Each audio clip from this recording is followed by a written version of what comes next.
Teksa Ministria e Brendshme publikoi listën përfundimtare të zgjedhësve, e ku deklaroi se mbi 1000 prej tyre do të privohen nga e drejta kushtetuese për të zgjedhur, Stefan Topalli, avokat penalist, sqaron për Radio Televizionin Shqiptar se cilët janë ata të dënuar që nuk mund të votojnë në zgjedhjet e 11 majit. Janë ato personat të cilët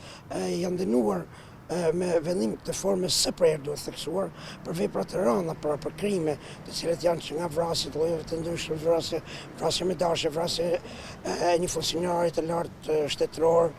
personat të cilët kanë kryer vepra penale të parashikuara nga neni 76-79, sikurse edhe për personat e tjerë të cilët kanë kryer vepra penale që janë marrëdhënie seksuale me dhunë, me të mitur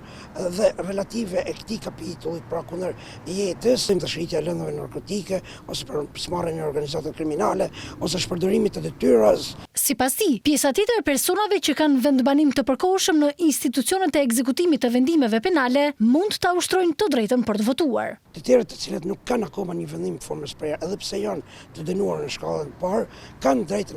e votimit sepse